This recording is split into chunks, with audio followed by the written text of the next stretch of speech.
Hello friends, आप सभी का मेरे यूट्यूब चैनल में स्वागत है। आज हम लोग जेएसएलपीएस के कुछ रीजनिंग के सवालों को देखेंगे। तो इससे पहले जो भी स्टूडेंट चैनल पे पहली बार आया है वो प्लीज़ चैनल को सब्सक्राइब कर ले और बेल आइकन को प्रेस कर दे ताकि हमारा वीडियो का नोटिफिकेशन उनको समय पर मिल जाए। चलिए, आज का पहला सवाल आपके स्क्रीन पे है। वीडियो को पॉज करें और पहले खुद से बनाने का प्रयास करें। चलिए, कहा गया है निम्नलिखित अंक श्रृंखला में प्रश्नवाचक चिन्ह के स्थान पर दिए गए चार विकल्पों में से कौन सा सही है। चलिए, 512 है, 256 है, 128 है और 64 है और 32 है। क्या सीक्वेंस चल रहा होगा? तो अगर आप देखें तो ये अगर 512 को 2 से भागा दे तो 256 आ जाएगा। 256 को 2 से भागा दे तो 128 आ जाएगा। 128 को 2 से भागा दे तो 64 आ जाएगा। 64 को भागा दे तो 32 आ जाएगा और 32 को 2 से भागा दे तो 16 आ जाएगा। तो हम कह सकते हैं जो ये आपका सवाल पूछा गया क्वेश्चन पे, हमारा क्या आंसर हो जाएगा? 16 इज द राइट आंसर। ठीक ना? तो 32 को काट दीजिए, 16 आ रहा है, तो हमारा ऑप्शन नंबर क्या हो जाएगा? B is the right answer. अगला सवाल कहा गया है कि 15 है गुने 3 है प्लस 4 है भागा 2 है और -3 है। अब इसमें आपको कहा गया जोड़ का अर्थ क्या होता है? गुना। तो जोड़ का अर्थ गुना। घटाव का पूछा गया है, जोड़ कहा गया है। घटाव जहाँ है, माइनस जहाँ है वहाँ प्लस कर दीजिए। जहाँ गुना का साइन है उसको भागा बताया जा रहा है, तो गुना का साइन है तो यहाँ भागा कर दीजिए। आगे कहा गया है कि भागा को घटाव कहा जाता है, तो माइनस कर दीजिए। अब आप इसका कैलकुलेशन करेंगे तो इसका क्या निकल जाएगा कि पहले हम इसको काट देंगे 3 से, 5 बार में कट जाएगा। 3 पचे 15, अब इतना ऑलरेडी हो चुका है। तो बॉड मास के नियम में पहले भागा हो गया, अब गुना होगा। तो इसको अगर हम 4 से गुना कर दें तो इतना क्या आ जाएगा? यहाँ तक का 20 आ जाएगा। यहाँ माइनस है तो माइनस कर दीजिए 2, यहाँ प्लस है तो प्लस कर दीजिए 3। अब +3 और +20 हो जाता है आपका 23, और इसमें -2 घटा देंगे तो हमारा आंसर आ जाएगा 21 इज द राइट आंसर। तो बी ऑप्शन सही।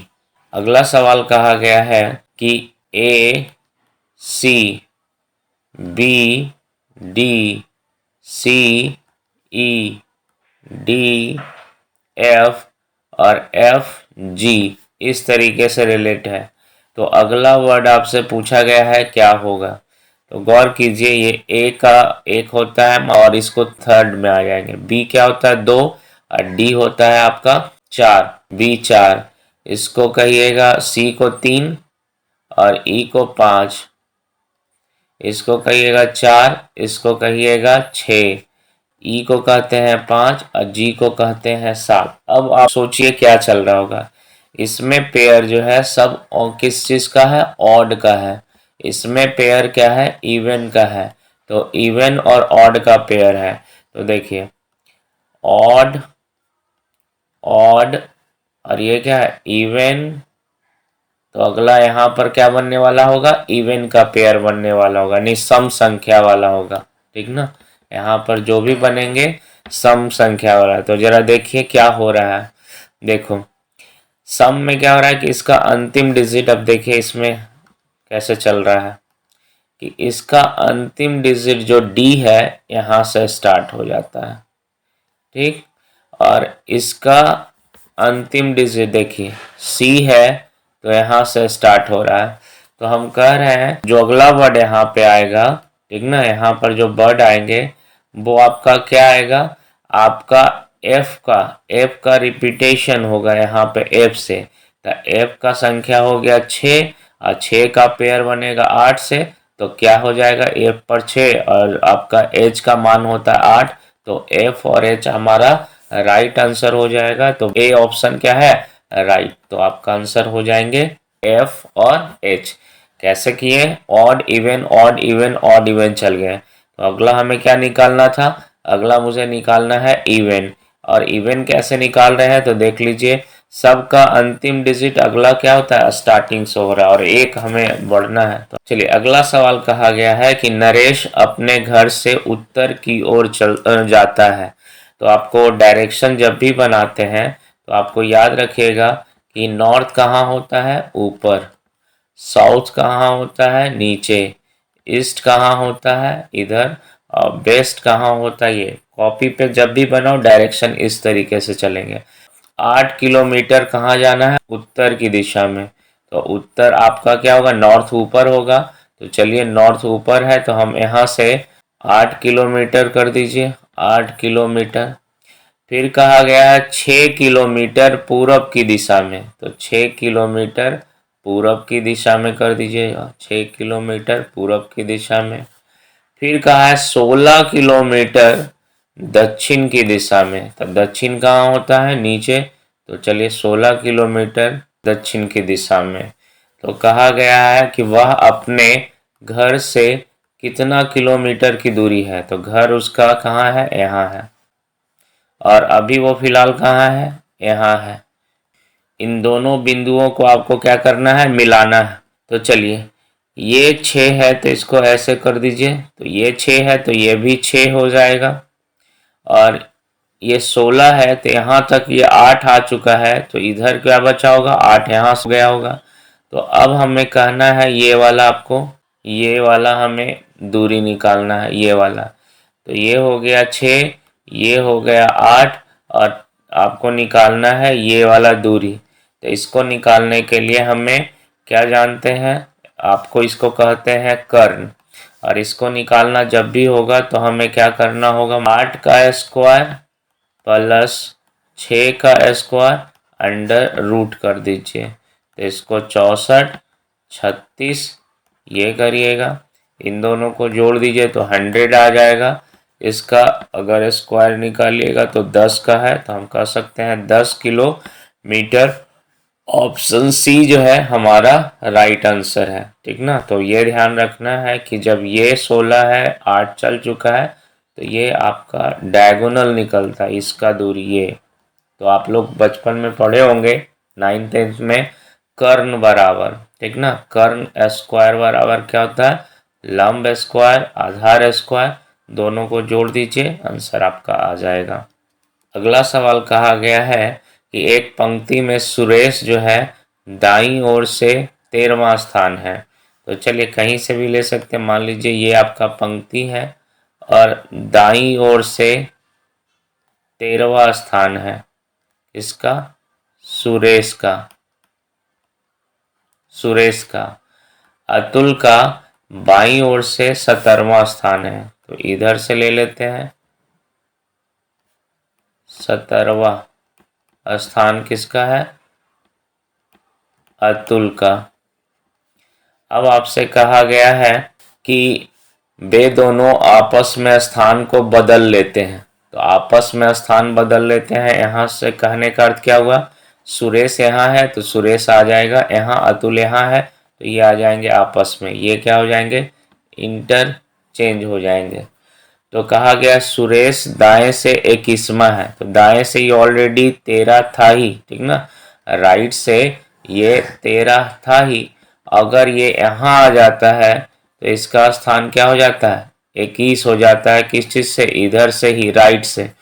तो हम देख रहे हैं कि ये इधर से कितना है, इधर से 17 है, ठीक, और इधर से अब क्या हो जाएगा, ये 21 हो जाएगा। तो 21 और 17 को हम ऐड करेंगे तो हमारा आंसर आ जाएगा 7 और प्लस 1 8, और ये 3, यानी 38 आ रहा है। लेकिन गौर कीजिएगा कि जब यहाँ पर सुरेश आएगा तो उसका हम 2 बार काउंटिंग कर रहे हैं, 17 भी और 21 भी। तो हमें क्या करना पड़ेगा, 1 माइनस करना पड़ेगा। तो हमारा आंसर क्या हो जाएगा, 37 राइट आंसर होंगे, यानी ऑप्शन बी हमारा सही आंसर है। अगला कहा गया लड़कियों के एक पंक्ति में किसी भी तरफ से गणना करें तो मनीषा का नंबर जो होता है 13वां आ जाए।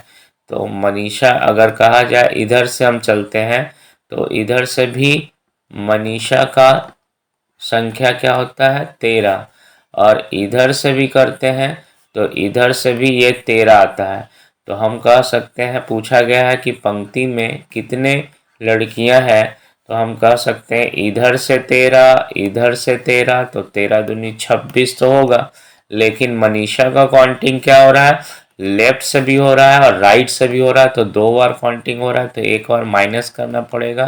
तो हमारा सही आंसर क्या आ जाएगा, 25। Option B is the right answer. देखिए ऑप्शन 26 भी देता है, तो ध्यान रखना है कि अगर किसी का लेफ्ट हो और किसी का राइट हो टोटल निकालने के लिए, तो उसमें क्या करना पड़ेगा, एक माइनस करना पड़ेगा, तब हमारा टोटल नंबर आएगा।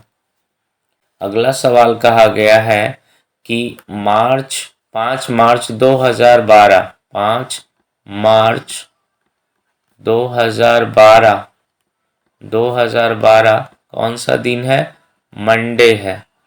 ठीक, तो हमें कहा गया है आपका 5 नवंबर 2012, 5 नवंबर जाना है हमें। 2012 कौन सा दिन होगा, तो चलिए 5 मार्च आ चुका है, तो हम जानते हैं क्या कि मार्च आपका 31 दिन का था, ये 5 दिन ऑलरेडी निकल गया है, तो इसमें आपका कितना दिन आ जाएगा, 26। ठीक ना, तो 26 में आपको क्या करना होगा, 7 से भागा देना होगा। सो 7 21, अब 21 लगने के बाद आपका रिमाइंडर क्या हो जाएगा, 5। तो यही रिमाइंडर आपको जोड़ना होता है दिन निकालने के लिए। तब मार्च में हो गया 5। अब आपको ध्यान रखना है अप्रैल से, अप्रैल, मई, जून, जुलाई, अगस्त, सितंबर, अक्टूबर, नवंबर में तो आना ही है। तो अप्रैल कितने दिन का होता है, 30 दिन। मई क्या हो जाएगा, मार्च 31, ये हो गया।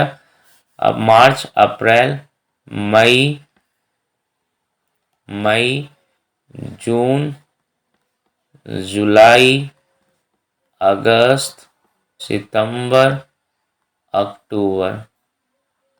तो देख लो, तो ये याद कर लीजिएगा, 31 चलता, बीच में फरवरी का एक कॉन्सेप्ट आपको याद रखना है, फरवरी कभी 28 दिन का होगा, कभी 29 दिन का होगा, तो फरवरी के बारे में एक याद कर लेंगे।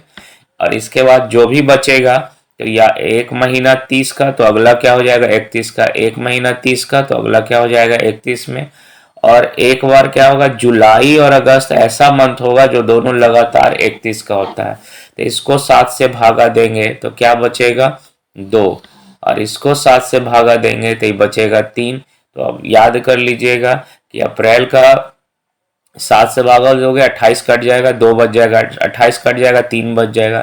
तो जहाँ 30 दिन का होगा वहाँ 2 लेंगे, जहाँ 31 दिन का होगा वहाँ 3 लेंगे, और जहाँ 28 दिन का होगा तो 0, 29 दिन का होगा तो 1। चलिए यहाँ भी 2। अब अक्टूबर क्या होता है 31, तो इसका ले लेंगे 3। तो अब जोड़िए, मार्च में हमारा 5 दिन हो गया, फिर उसके बाद मार्च के बाद आइए अप्रैल हो गया 2। अब ये मैं आज करके बता दिया हूँ, अब आप यहीं पर करिएगा सिर्फ कि अप्रैल है तो 2 करेंगे,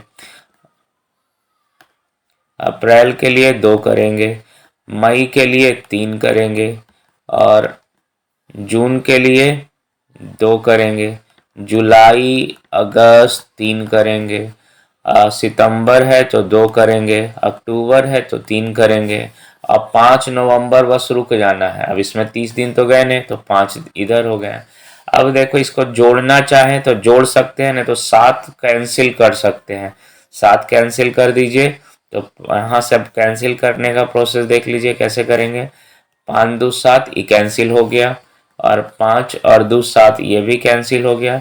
यहाँ से देखिए 3 3 6 3 9 9 3 12, अब 12 और 2 14, तो 14 को अगर 7 से काट दीजिएगा तो ये क्या हो जाएंगे, ऑलरेडी 0 रिजल्ट आ गया है। हम कहेंगे मेरा आंसर क्या हो जाएगा, सोमवार। तो ऑप्शन ए क्या हो गया, राइट आंसर। अगला सवाल देखते हैं। अगला सवाल कहा गया है कि आशा गरिमा से भारी है। तो आशा गरिमा से भारी है, ये हो गया। मीना जूली से, मीना जो है जूली से हल्का है। तो यहाँ कहा गया मीना जूली से हल्का है, जूली से हल्का है, तो जूली कहाँ चला जाएगा, ऊपर, और मीना कहाँ आ जाएगा, नीचे। आगे कहा गया पुनीत जूली से भारी है। तो पुनीत जो है जूली से भारी है, तो पुनीत कहाँ हो जाएगा, ऊपर, पुनीता है, ठीक ना। पुनीता जो है वो जूली से भारी है लेकिन गरिमा से हल्की है। तो गरिमा से हल्की है, अब आपका रैंक बन चुका है कि हम क्या करेंगे। यहाँ कहा गया है पुनीता यहाँ हो जाएगा,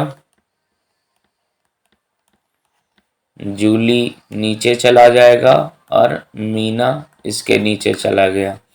तो हमारा पूछा गया सबसे भारी कौन है। तो सबसे भारी कौन है, आशा। तो option D is the right. अगला सवाल कहा गया है 7 2 गुने 9 6 बराबर आपका हो रहा है 6 9 2 7। फिर कहा गया 5 8 गुने 8 7 बराबर हो रहा है 7 8 8 5। तो उसी प्रकार से आपको 7 9 गुने 8 6 बराबर क्या आएगा। इसमें हम देखेंगे कि हो क्या रहा है, वो जरा देखिए। तो यहाँ से 6 फिर 9 फिर 2 और फिर 7 इस तरीके से चल रहा है। तो यहाँ भी करिए 6 8 फिर यहाँ से 9 और लास्ट में जो 7 है वो कहाँ चला जाएगा, पीछे। तो यहाँ पर हमारा ऑप्शन क्या हो जाएगा, 6 8 9 7 जिसमें होगा वो। तो सी इज द राइट आंसर। अगला कहा गया है उमेश सतीश से लंबा है। तो उमेश सतीश से लंबा है, सतीश से लंबा है। आगे कहा गया सुरेश, सुरेश नीरज से छोटा है। तो नीरज कहाँ आ जाएगा, ऊपर आ जाएगा। नीरज से छोटा है किंतु उमेश से लंबा है, ठीक ना। तो ध्यान रखना है किसके, देखो किंतु किसके लिए आता है, दूर वाले के लिए। तो ये सब याद रखिएगा, बता चुके हैं। कहा गया है उमेश सतीश से लंबा है, तो उमेश सतीश से लंबा हो गया। सुरेश की लंबाई नीरज से छोटी है, तो सुरेश जो नीरज से छोटी हो गया। किंतु उमेश से लंबा है, कौन लंबा होगा, सुरेश लंबा होगा। तो उमेश चला गया नीचे, और जब उमेश यहाँ पे हो जाएगा तो सतीश इसके नीचे आ जाएगा। अब हमसे पूछा गया सबसे लंबा कौन है, तो सबसे लंबा कौन होगा, नीरज। तो Neeraj is the right answer. चलिए आज का आखिरी सवाल था। उम्मीद करते हैं वीडियो आपको पसंद आए होंगे। चैनल को सब्सक्राइब कर ले और वीडियो को लाइक भी कर दें। Thank you for watching.